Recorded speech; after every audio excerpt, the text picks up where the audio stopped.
भादो महीना के कृष्ण पक्ष की द्वादशी को भोले बाबा ब्रज में आकर बाल कृष्ण के दर्शन कर गए और अब आई त्रयोदशी। आज भगवान के जन्म का छठा दिन है और सवेरे सवेरे सभी ब्रजवासी नंद भवन में आ गए भगवान श्री कृष्ण के जन्म की छठी मनाने के लिए। और सभी ब्रजवासी यशोदा मैया और नंद बाबा को बधाई देने लगे।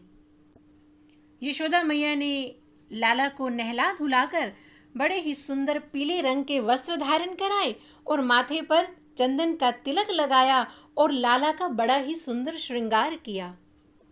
अरे जब से कन्हैया ब्रज में आए हैं रोज उत्सव हो रहे हैं और आज तो नंद भवन में श्री कृष्ण जन्म की छठी का बड़ा ही भारी उत्सव हो रहा है। सब ब्रजवासी झूम रहे हैं, नाच रहे हैं और क्या गा रहे हैं। हो बाजे बाजेरी, हो बाजे बाजेरी बधैया नंद द्वार, मगन सब नर नारी। हो बाजे बाजेरी, हो बाजे बाजेरी बधैया नंद द्वार, मगन सब नर नारी। मगन सब नर नारी, मगन सब नर नारी। हो बाजे बाजेरी, हो बाजे बाजेरी बधैया नंद द्वार, मगन सब नर नारी। यशोदा ने जायो लाला, वहाँ लुट रही मोतिन माला। यशोदा ने जायो लाला, वहाँ लुट रही मोतिन माला। हो मोती सारा, हो मोती सारा होए रे, तेरी होए मेरी मैया। मोती सारा होए रे, तेरी होए मेरी मैया। लाला जन्म बधाई होए रे, तेरी होए मेरी मैया। हो लाला जन्म बधाई होए रे, तेरी होए मेरी मैया। हो बाजे बाजेरी, हो बाजे बाजेरी बधैया नंद द्वार, मगन सब नर नारी।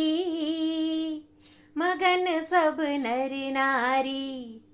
सब नाच रही हैं गोरी, नंदराय भवन की पोरी। सब नाच रही हैं गोरी, नंदराय भवन की पोरी। हो पायल छाना नाना, हो पायल छाना नाना नाना नाना होए री, तेरी होए मेरी मैया। हो पायल छाना नाना नाना नाना होए री, तेरी होए मेरी मैया।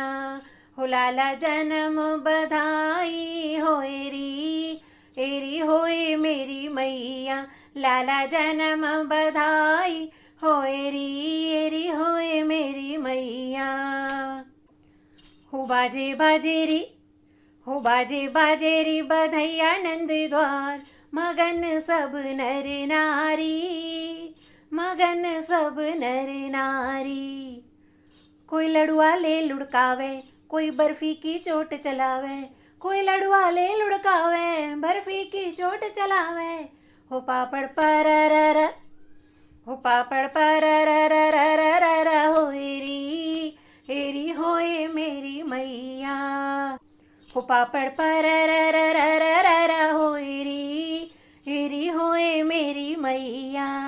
हो लाला जन्म बधाई होए री, तेरी होए मेरी मैया। हो लाला जन्म बधाई होए री, तेरी होए मेरी मैया। हो बाजे बाजेरी, हो बाजे बाजेरी बधैया नंद द्वार, मगन सब नर नारी।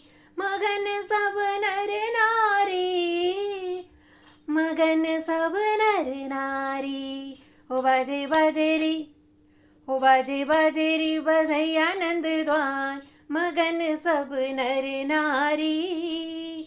मगन सब नर नारी। हमारी सनातन परंपरा में श्री कृष्ण जन्माष्टमी का बहुत महत्व है। हमारे वैष्णवजन, भक्तजन जो श्री कृष्ण जन्माष्टमी का त्यौहार मनाते हैं वो बड़ी ही धूमधाम से श्री कृष्ण जन्म की छठी का महोत्सव भी बड़े उत्साह के साथ मनाते हैं।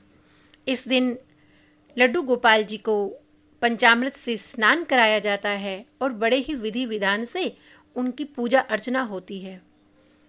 लड्डू गोपाल जी को पंचामृत से स्नान कराकर वैष्णव जन भक्तजन उन्हें पीले रंग के बड़े ही सुंदर वस्त्र धारण कराते हैं और माथे पर पीले रंग का केसर का चंदन का तिलक धराते हैं और माखन मिश्री का भोग धराते हैं। छठी के दिन पीले रंग के व्यंजन बनाए जाते हैं और इस दिन कढ़ी चावल विशेष रूप से बनते हैं और छठी के दिन वैष्णवजन भगवान का नामकरण करते हैं, ऐसी परंपरा है। और छठी के दिन लड्डू गोपाल की कथा कही जाती है और ऐसी मान्यता है कि छठी के दिन लड्डू गोपाल की कथा कहने सुनने से लड्डू गोपाल की कृपा हमेशा बनी रहती है। तो आइए हम भी श्रवण करते हैं लड्डू गोपाल जी की कथा। श्री कृष्ण भगवान के परम भक्त कुंभन दास जी जो सदैव अपने पास श्री कृष्ण भगवान का चित्र रखते थे, उस चित्र में श्री कृष्ण मुरली बजा रहे हैं और उनका नियम था वो भगवान की विधिवत पूजा करते थे और सदैव भगवान के गुणगान में ही लगे रहते थे। उन्हें श्री कृष्ण सेवा में बड़ा ही आनंद मिलता था। एक बार श्री वृंदावन धाम में भागवत कथा का आयोजन हुआ और श्री कुंभन दास जी वाचक थे और उन्हें रोज वृंदावन में भागवत कथा करने के लिए जाना होता था। कुंभन दास जी अब प्रातः जल्दी उठकर भगवान के लिए प्रसाद तैयार करते और अपने पुत्र रघुनंदन को ये कार्य सौंप जाते कि तुम पीछे से भगवान को भोग लगा देना, और स्वयं कथा में चले जाते। और पीछे से रघुनंदन ने भगवान को पुकारा कि हे प्रभु आइए और आप भोग लगाइए। अब नन्हा सा बालक क्या जाने कि प्रभु कैसे भोग लगाते हैं, वो तो यही सोचता था कि भगवान भी हमारी तरह ही प्रसाद पाते होंगे। तो वो पुकारने लगा। जब बहुत देर हो गई भगवान नहीं आए तो वो फूट फूट कर रोने लगा और भगवान को पुकारने लगा। और जब हृदय से सच्ची पुकार निकली तब श्री कृष्ण बाल रूप धारण करके रघुनंदन के पास आए और प्रभु ने प्रसाद का भोग लगाया और चले गए। शाम को पिता कुंभन दास जी आए और बेटे को प्रसाद के लिए कहा तो रघुनंदन ने कहा कि पिताजी आज तो प्रभु ने कुछ छोड़ा ही नहीं, सारा प्रसाद खा गए।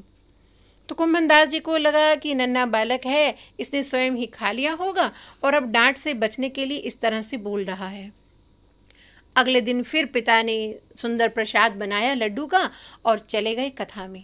फिर शाम को आए और रघुनंदन का वही जवाब प्रसाद पूछने पर कि प्रभु ने आज भी कुछ नहीं छोड़ा है।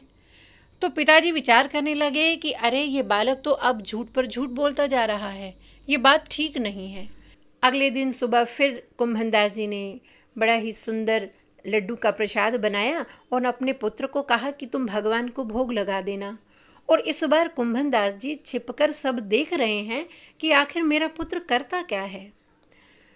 तो रघुनंदन ने फिर भगवान को पुकारा। भगवान उसकी पुकार सुनकर बाल रूप धारण करके रघुनंदन के पास आए और भगवान लड्डू का भोग लगा रहे हैं।